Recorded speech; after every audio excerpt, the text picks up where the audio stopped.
মাননীয় স্পিকার, যে কোনো সময় সবচেয়ে বেশি হতাশ হলাম। আওয়ামী লীগের সময় যে বক্তব্য দিয়েছে মন্ত্রী সাহেব সেটাই দিচ্ছেন। আন্ডারপাস কোথায় গেল, ওভারপাস কোথায় গেল, এবং অনুমোদিত ওভারপাসটি কেন হলো না? আরেকটি রাস্তা হলো এখানে ব্যারিকেড দিয়ে রাস্তা বন্ধ করে দিল কুত্তা মার্কা নির্বাচনের সময় 14 সালে। 14 সাল থেকে এত লোক মারা গেল, একজন লোকও ক্ষতিপূরণ কেন কেন? মন্ত্রী মহোদয় বলছেন ওভারপাস হবে, এক্সপ্রেস হয়ে হবে, এই রবীন্দ্রসঙ্গীত বহু শুনেছি। আমার নোটিশ সড়ক বিভাগ সৃষ্ট কুমিল্লার পদুয়ার বাজারে ঢাকা চট্টগ্রাম মহাসড়ক ও কুমিল্লা মহাসড়কের সংযোগস্থলে সড়ক বিভাগ সৃষ্ট দানবীয় ব্যারিকেড এবং কুমিল্লা পৌরসভার টমসম ব্রিজ সহ 7টি স্থানে আন্ডারপাস সার্ভিস লেন নির্মিত না হয় স্থানটি একটি মরণ ফাঁদে রূপান্তর হয়েছে, তার প্রতিকার প্রসঙ্গে। এই প্রকল্পটি বাস্তবায়ন করতে গিয়ে সরকার, আওয়ামী লীগ সরকার 1700 কোটি টাকা ব্যয়, 17,000 কোটি টাকা ব্যয় করেছে। আজকে মরণ ফাঁদ, একই কারণে ঈদের দিনে এই দুর্ঘটনা। বিরোধীদের নেতা একটা দেখেছেন, এখানে গ্রেটার করছে কয়েক লক্ষ, মারা গেছে 1 লক্ষ লোকের কাছাকাছি। এই পর্যন্ত কিছু হয়নি।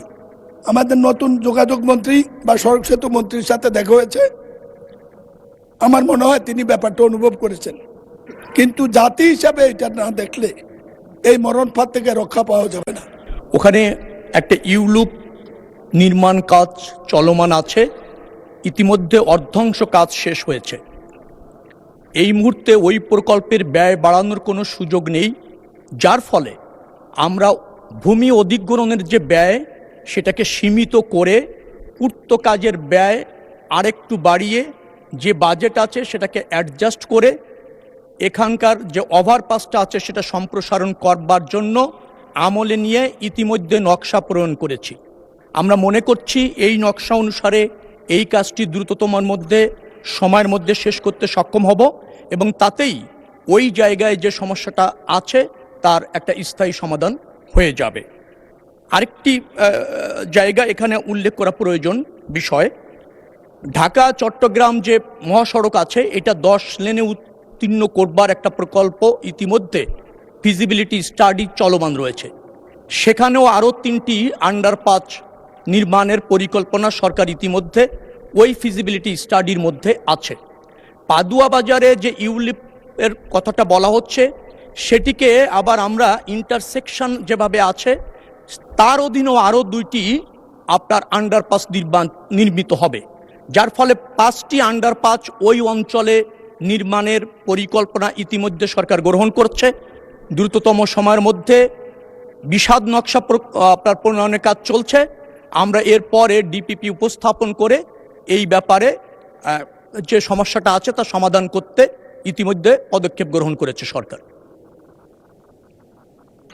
ধন্যবাদ মাননীয় মন্ত্রী। মাননীয় সদস্য জনাব মোহাম্মদ মনিরুল হক চৌধুরী, আপনি এ সম্পর্কে একটি প্রশ্ন করতে পারেন। মাননীয় স্পিকার, যে কোনো সময় সবচেয়ে বেশি হতাশ হলাম।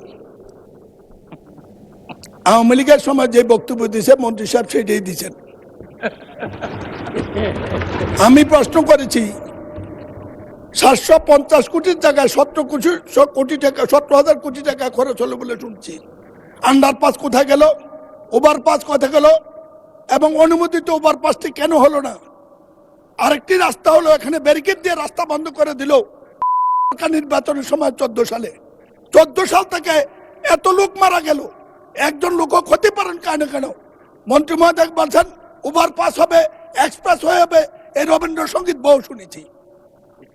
মানুষ আমাদেরকে শান্তি মনে মরতে দেন। উনার প্রত্যেকটি কথা সরকার যা, সচিবরা যা বলে দিয়েছে, ওই যারা টাকা লুণ্ঠন করেছে তারা শিখিয়ে দিয়েছে। এর আগের থেকেই বাস্তবায়ন চলমান আছে। আমরা সেখানে কেবলমাত্র নকশা সম্প্রসারণ করে বাজেট অ্যাডজাস্ট করে আমরা কাজ করতে পারছি। আর এখন যে প্রকল্পটি নেওয়া হচ্ছে 10 লেন করবার ক্ষেত্রে ঢাকা চট্টগ্রাম মহাসড়ক, সেখানে কিন্তু ওই অঞ্চলের দুর্ঘটনা, ওই অঞ্চলে যানবাহন চলাচলের ক্ষেত্রে যে শৃঙ্খলা, যে ইন্টারসেকশনগুলি আছে সেটা যাতে প্রচুর যানবাহনকে ম্যানেজ করতে সক্ষম হয় যেহেতু পদুয়া বাজারের বেশ কিছু আপনার যুক্ত আছে ইন্টারসেকশন, সেটাকে পরিকল্পনা করে আগামী দিনে যে প্রকল্পটা যাচ্ছে সেখানে আছে। অর্থাৎ পূর্ববর্তী সরকারের আমলে যে প্রকল্পটা হয়েছিল সেই প্রকল্প যতটুকু সংশোধন করা দরকার ততটুকু আমরা করতে পারছি, এর বেশি ওই প্রকল্পে করা সম্ভব হচ্ছে না।